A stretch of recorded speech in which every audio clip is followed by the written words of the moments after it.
holding tank, is that were those units designed to restrict the flow so that it could be um,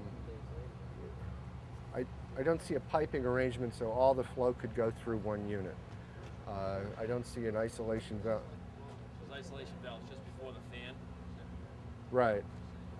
Okay, so you would So just you can run draw off that way. either both tanks as well as the sludge receiving facility right through one unit.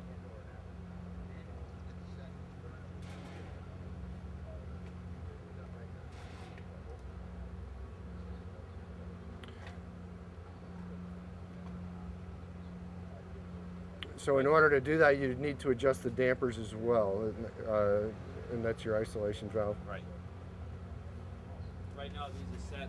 These are running. We're running both units At 1,000 at each. 1,000 CFM, which is we're actually starving the fan on the front end because the fan is rated for 2,000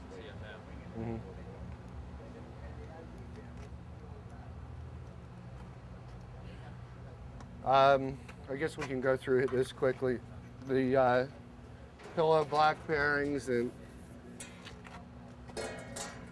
belts, Zerk fittings on the two pillow block bearings, and that's just a flush fitting. There's nothing that you would need to remove. Just put in. Generally, it recommends an ounce of grease, which is 2 or 3 shots. Yeah, once it starts coming out, Right. What about that one back there? Same thing. And then there's a couple on the motors, and I need to get the schedule on those motors. In my opinion, it's better to undergrease them than overgrease them. At these ports, and another one here, and don't ever stick your fingers in there unless it's locked and tagged. It's locked, not tagged. It's off anyway. Lock it.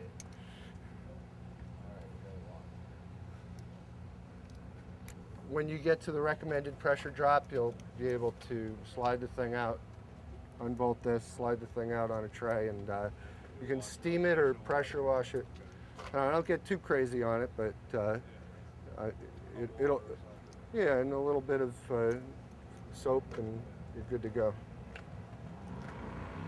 It's just stainless steel. It's a stainless steel pad primarily, and you'll see that pressure drop as well as your SCADA system, and we will include in the O&M in that section wet pressures to look at and determine when your cleaning is going to be necessary.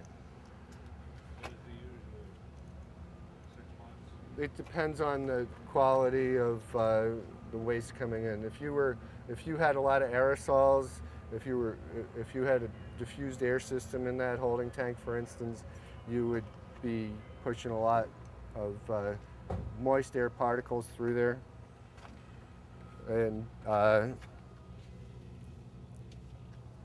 as well as grease. There's people that supplied the duct and dampers also balance the system. There's an arrow mark on the sides here, which indicates from this wing nut 1,000 CFM and 2,000 CFM.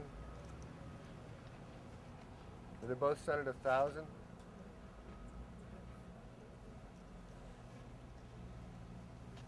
Temporary grounding system. This is the disconnect switch for power to the fan. It has, whenever you work on the fan, whenever you grease it, whenever you work on the motor, it has to be put in the down or off position. You are, I'm sure, issued padlocks that you can lock out equipment that you are working on, as well as a supervisor's padlock, or a tag, I believe, is acceptable as well. That goes through these holes that would prevent the switch from being operated and that equipment from being energized. This little HOA switch, Grease them on the run. shut them off. And at that point, you can also check fan tension. This one's a little loose. In order to adjust the belts, you would loosen these bolts. The motor's on a platform, and the motor would slide down to tighten the belts and slide up to loosen them. In order to replace them, you'd have to slide the motor up, loosen the belts, take it off of the shivs, and then lower it back down to proper tension.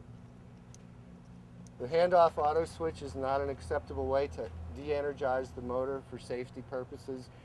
You need to disconnect it or shut it off at the main disconnect. This de-energizes all three phases of the motor. Airflow monitor, can you talk a little bit about the type of device it is, how it operates? This airflow monitor? Yes.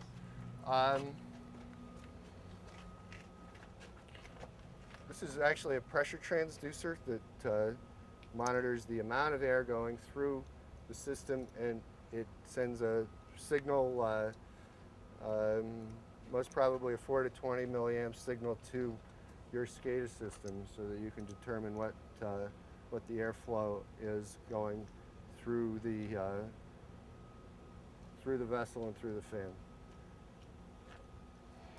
There's also some taps or ports here that you can use a portable. Oh, your nose. Well, no, to monitor air pressure. Yeah, we take that out with it on, you can really get a good smell. Yeah, well, I wanted to clarify that you really, in order to determine the breakthrough or hydrogen sulfide levels, you're not going to stick your face right in that stream. It's dangerous. If you do open it up, stand way back, and you should be able to smell it from a good distance. I mean, it's not something that you'd want to just stick your face over by any means. The best way to determine roughly is certainly with a meter. But at that point in time, it's going to be open to atmosphere. You'll be able to smell it along with the meter because you'll be that close to it. I mean, 5-6 feet away, if there's hydrogen sulfide in there, you'll be able to smell it. But certainly don't stick your face in there. What the procedures are for that, any precautions that may be necessary for that type of operation? Carbon, or this wet carbon in particular, has a chemical reaction, and it will deplete oxygen. It's not something, or not a vessel. It is a confined space. You don't want to enter it without taking the proper OSHA approved and facility approved methods for confined space entry, which I'm sure you're all very well versed in. The manway on top is suitable for using a vac truck to eliminate the carbon and just suck the carbon right out of there. There's, I'm not sure, I think it's 2,500 pounds of carbon per vessel. It can be just eliminated and taken to landfill and replaced with new carbon. Carbon comes in super sacks, and it's just poured in through the top, spread. Vacuum it right out. You guys must have a vac truck at your disposal for sewer maintenance. Yeah, it'll make short work of this. You can do everything on top, you don't even have to go in. That's the beauty of the vac trucks.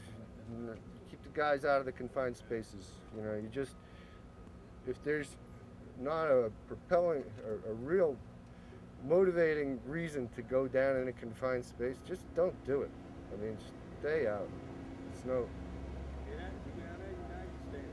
Procedures that need to be followed in order to protect the equipment or personnel as well? Well, you would turn the power off, obviously. It is quite dusty. There's a lot of black dust. You're going to want to use dust masks in order to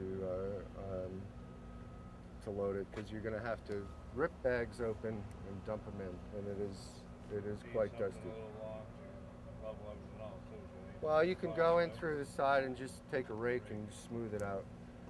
Make certain that the fine mesh screen is in position so it doesn't get by there and leak down past it into the void. How big are the Bottom. bags? I think they're 75 pounds. Each? Yeah, About how many? a couple pallets. Which one of you? You'll be here a while, Lou. Took us half a day to load them both. One or two? Both. Both. What they did was they put the pallet on a forklift, lifted it up even with the top of the vessel, and they broke them open, dumped them in, and let the dust clear and went. But it's still a very dusty job. Dusty, dirty job. 2 pallets to fill both of them, or 2 pallets for one? 2 pallets for one. 4 pallets to fill both of these. That's a lot of work. It's not that bad, really. I mean, if once you get a method and get a rhythm going on it, it's really not that bad. Yeah, he looks like he'd be great at that.